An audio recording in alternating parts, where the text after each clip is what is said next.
मौलाना तारिक जमील एक प्रसिद्ध धार्मिक विद्वान हैं। कल रात उनके जवान बेटे की अचानक मृत्यु हो गई। यह खबर पूरे देश में तेजी से फैल गई। इस मौके पर मुफ्ती तारिक मसूद ने भी अपना शोक बयान दर्ज कराया, जो आपके सामने पेश किया जा रहा है। गुज़श्ता रात एक बहुत ही अफसोसनाक वाक़या पेश आया। हज़रत अक़दस हज़रत मौलाना तारिक जमील साहब के बेटे आसिम जमील की डेथ हुई। अब उनके बेटे का मौलाना यूसुफ जमील साहब का बयान सामने आया है कि उसने ख़ुद को गोली मार के हलाक किया और डिप्रेशन का वो पेशेंट था।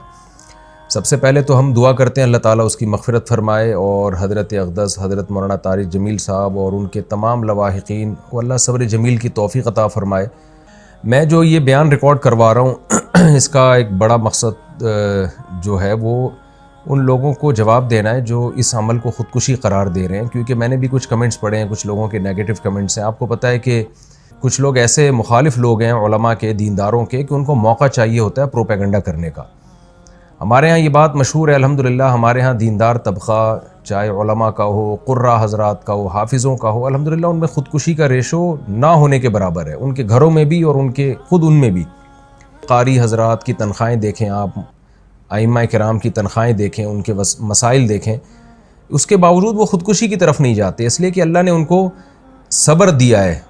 यहाँ बहुत से लोग ये सवाल उठा रहे हैं कि इतना दीनदार घराना और बेटे ने ख़ुदकुशी कर ली। इसका जवाब मौलाना यूसुफ जमील साहब की तरफ से अल्हम्दुलिल्लाह आ चुका है कि वो भाई डिप्रेशन का पेशेंट था, वो उसको इलेक्ट्रिक के झटके दिए जाते थे, मेडिसिन खाता था वो, और डॉक्टरों ने ये भी हिदायत की हुई थी कि इसके पास कोई ना कोई रहना चाहिए, कुछ भी कर सकता है।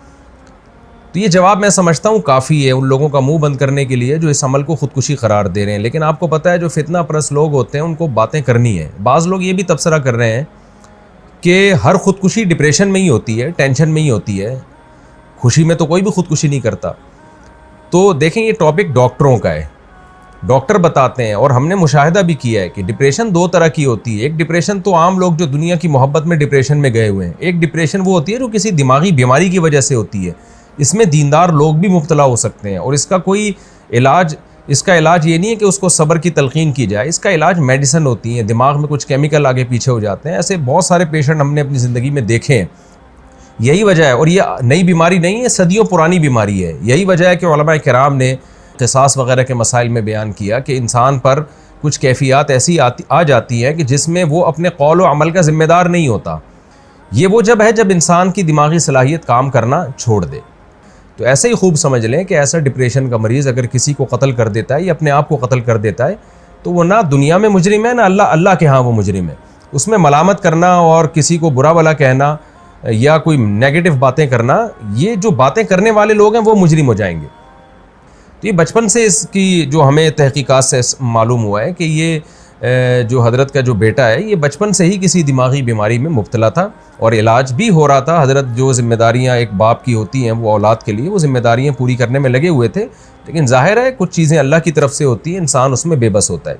तो हम सब इस गम में हज़रत के साथ बराबर के शरीक हैं और हम सब दिल से दुआ करते हैं अल्लाह ताला हज़रत के इस बेटे को उस जहाँ की भलाइयाँ नसीब करे और उस जहाँ की खुशियाँ नसीब करे, और जो भी उनके रिश्तेदार और लवाहिकीन हैं अल्लाह ताला उन सब को सब्र जमील की तौफ़ीक़ अता फ़रमाए। और मैं फिर दोबारा अपनी बात को रिपीट करता हूँ कि इस अमल को ख़ुदकुशी करार देना ये किसी भी तरह से ये बात दुरुस्त नहीं है और ये एक इल्ज़ाम है, और जिस इस इल्ज़ाम का जवाब आपको क़यामत के दिन देना पड़ेगा। वमा अलैना इल्लल बलाग़।